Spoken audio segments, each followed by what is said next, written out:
আমার মায়ের আগে দেখাবে আমার মায়ের আগে ও লিপনে কি লাগে মাইরা দিছে লিপনে মরছে বড় জ্বালা এই কষ্ট করে জ্বালা মরছে রে এই আর কই বস্তু লাগতো বডিগার্ড কই আমার লয় না ফোন কইরা তে কই কারে আমার মেয়ে কি অপরাধে আছে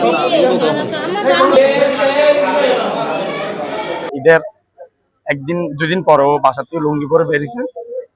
আমি জিজ্ঞেস করছি কই যাচ্ছ, কথা না এখানে আছে একটু কি। তারপর ও বাসায় আসেন একদিন রাতে, আসানোর পরে ওর রাতের বেলা আমার ভাবি ফোন দিয়েছে, মেয়েকে রিসিভ করছে। রিসিভ করে বলতেছে যে এই কি মানে বাজে কথা, ভাবির খুব বাজে বাজে কথা বলছে মেয়েটা। বলার পরে ভাবি আমার আর কিছু না বলে ওর বাসে যাচ্ছি। আমি রাস্তায় দেখছি পার্টি বসে এখানে, দেখার পর ও ডাক দিয়েছে ভাবিরা, ডাক দিয়ে দাঁড় করাইছে। দাঁড় করে ভাবিরা বাসে যেতে দেয়নি। তখন মেয়ের বাসা থেকে মেয়ের ভাবি ছেলে মানে ভাইয়ের বউ, তারপর মেয়ের দুটো ছোট ছোট বাচ্চা আছে কার ওরা পাহাড় দেখতেছে আর কি, খাবদি খাবদি। আমার বাপ থেকে সন্দেহ লাগছে যে ছেলে আমার ভাই মনে এখানেই আছে। আমার ভাবি ওখানে যাওয়ার চেষ্টা করছে, যেতে পারে না, ওরা বাধা দিছে। ওরা অনেক গালাগালি করছে আমার ভাবি দুই দিন রাতে।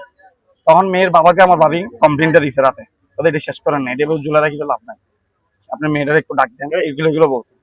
মেয়ের বাবারও কমপ্লেন দিছে। কমপ্লেন দেওয়ার পরে ওরা কোনো গুরুত্ব দেয় না আমাদের। উল্টা আমার ভাবির মেয়ে আবার আমার ফোন করে বলতেছে কি, তোর ভাবিরে বাইন্দা রাখছি, তুই আয়া পারলে লয়ে যা তোর ভাবিরে। আমারও ফোন করে বলছে। বলার পর তখন বলছে আচ্ছা ঠিক আছে, এটা আমার তো কোনো বিষয় না, ভাবি যেহেতু গেছে তোমার বাসায় যদি যেয়ে থাকে, হ্যাঁ পুলিশে আনবে, আমি পুলিশ পাঠাচ্ছি ভাবিরে আনার জন্য, এটা বলছে ওরে। ও লাস্টে বলতে না না ভাই পুলিশ পাঠাতে হবে না, আমি সারি দিছি ওরে, ও যাচ্ছে গা। মেয়ে বলতেছে এটা বলে মেয়ে আমার নাম্বার ব্লক মারে দিচ্ছে। এটা গত পরশু দিন এমনি শুনতেছে গতকালকে নাকি এসে উঠছে সকাল 7টা বাজে নাকি বের হওয়ার কথা না, একদিন 2 রাত স্ত্রী। হ্যাঁ ঠিক আছে স্ত্রী, কিন্তু ওই বিষ খাওয়ার পরে দোকানের সামনে কি যখন বিষ তখন বাইরে ডিভোর্স দিয়ে দিয়েছিল। ডিভোর্স দেওয়ার পর থেকে ও ব্ল্যাকমেল করতে বাইরে সবসময়। সোনিয়া এমনিতে ওর আগে 2-1টা বিয়ে হয়েছিল, বাচ্চা কাচ্চা আছে। তারপর ওই স্বামীগুলো কি এখন মানে নাই, ওগুলোর মনে করেন যেভাবে কিভাবে কি করছে সেটা আমরা শুনছি, কিন্তু এখন বলার দরকার নাই। তারপর আমার বাইরে ধরছে আর কি, আমার বাইরের দোকানে অতি ফাস্ট ওরা আমি যখন দেখছি নাস্তা রাস্তা নিতে আসতো, তো আর কি বলবো, আর আমার বাড়িতে ব্যবসা করতো। এই ছোট একটা জাল বিধান ছিল নাস্তার দোকান, আজকে 1.5 বাড়ি। হ্যাঁ ওখানে তো আপনাদের মিডিয়ার মধ্যে অনেকেই আছে, ওখানে থাকে আসছে। এই ঘটনার মধ্যে দাবি করতেছি যে এখন যেহেতু আপনারা দেখছেন মিডিয়া পুলিশ ওরা এসে দেখছে দরজা খোলা, তার মানে আমার ভাই আত্মহত্যা করার মতো মানুষ না।